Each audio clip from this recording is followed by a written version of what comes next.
স্বাগতম প্রিয় দর্শক। আজকের এই ভিডিওতে আমরা আপনাদের জন্য নিয়ে এসেছি 2026 সালের বৃশ্চিক রাশির বার্ষিক রাশিফল। কি অপেক্ষা করছে বৃশ্চিক রাশির জাতকদের জন্য আগামী বছর? কোন দিক থেকে আপনার জীবন হতে পারে উন্নত এবং কোথায় হতে পারে কিছু চ্যালেঞ্জ? এই ভিডিওতে আমরা আলোচনা করব আপনার কেরিয়ার, প্রেম, স্বাস্থ্য এবং অন্যান্য গুরুত্বপূর্ণ বিষয়ে। 2026 সালে বৃশ্চিক রাশির জাতকদের জন্য একটি মিশ্র ফলপ্রসূ বছর হতে চলেছে। এটি আপনার জীবনে কিছু নতুন সুযোগ এনে দেবে, তবে কিছু বাধা ও চ্যালেঞ্জও আসতে পারে। কর্মজীবন ও আর্থিক ক্ষেত্রে উন্নতির সম্ভাবনা রয়েছে, তবে স্বাস্থ্যের প্রতি বিশেষ নজর রাখতে হবে। বছরের মাঝামাঝি সময়ে বৃহস্পতির অনুকূল প্রভাবে জীবনে ইতিবাচক পরিবর্তন আসবে। কেরিয়ার ও কর্মজীবন, কর্মক্ষেত্রে গুরুত্বপূর্ণ পরিবর্তন আসতে পারে এবং দীর্ঘদিন ধরে অপেক্ষারত পদোন্নতি সম্পন্ন হওয়ার সম্ভাবনা রয়েছে। নতুন দায়িত্ব ও সুযোগ পাবেন। ব্যবসা সম্প্রসারণের যোগ আছে। বছরের মাঝামাঝি সময়ে কঠোর পরিশ্রম করলে সাফল্য মিলবে।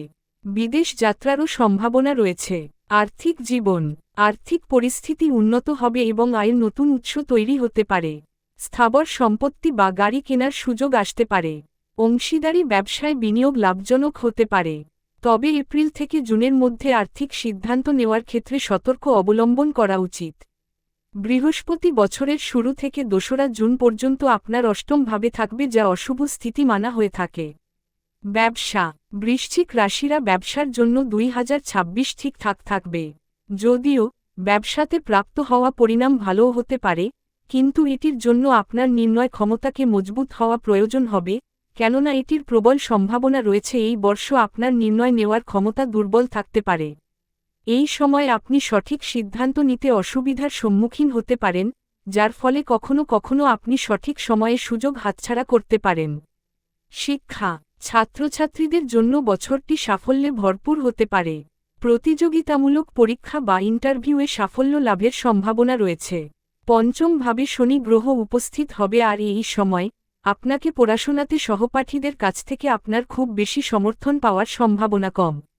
এই সময়ে আপনি হয় আপনার বুদ্ধিমত্তার উপর ভিত্তি করে আপনার পড়াশোনায় দক্ষতা অর্জন করবেন, অথবা আপনার সম্ভবত বিষয় আয়ত্ত করতে কিছুটা সময় লাগবে, যার ফলে আপনার পড়াশোনায় অবনতি হতে পারে।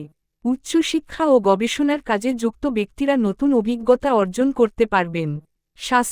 স্বাস্থ্যের দিক দিয়ে বছরটি সাধারণ থাকলেও কাজের চাপের কারণে মানসিক ক্লান্তি অনুভূত হতে পারে।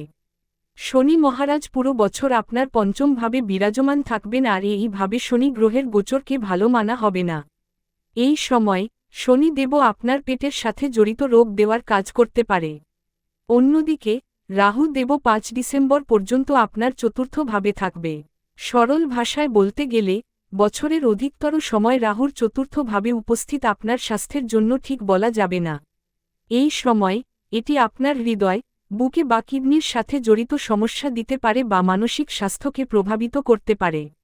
নিয়মিত ব্যায়াম ও ধ্যান করা উপকারী হবে। প্রেম ও দাম্পত্য জীবন, শনির প্রভাবে প্রেম বা দাম্পত্য জীবনে কিছু উত্থান পতন হতে পারে, তবে বছরের শেষের দিকে সম্পর্কের মধ্যে স্থিতিশীলতা এবং মাধুর্য বজায় থাকবে। দ্বিতীয় ভাবের অধিপতি শুক্র বছরের অধিকাংশ সময় আপনার পক্ষে থাকবে, কিন্তু চতুর্থ ভাবে রাহু আর পঞ্চম ভাবে শনি বারবার আপনার মুডকে বদলানোর কাজ করতে পারে। প্রতিকার, প্রতি মঙ্গলবার হনুমান চালিসা পাঠ করুন। ভগবান শিব এবং বজরংবলীর পূজা করলে বিশেষ লাভ অর্জন করতে পারবেন। তীর্থযাত্রা বা ধর্মীয় সেবামূলক কাজে অংশগ্রহণ করুন। লাল রঙের বস্তু ব্যবহার করুন। শৃঙ্খলাবদ্ধ জীবনযাপন করুন এবং নৈতিকতা বজায় রাখুন। এই ছিল 2026 সালের বৃশ্চিক রাশির বার্ষিক রাশিফল। আশা করি এই ভিডিওটি আপনাদের সাহায্য করেছে আপনার ভবিষ্যৎ সম্পর্কে কিছু ধারণা পেতে। আমাদের চ্যানেলটি সাবস্ক্রাইব করতে ভুলবেন না এবং ভিডিওটি শেয়ার করুন। এই ভবিষ্যৎবাণীগুলি গ্রহ নক্ষত্রের সাধারণ গতির উপর ভিত্তি করে তৈরি। আপনার 2026 সাল সুখী, সফল এবং শান্তিপূর্ণ হোক। ধন্যবাদ, ভালো থাকুন।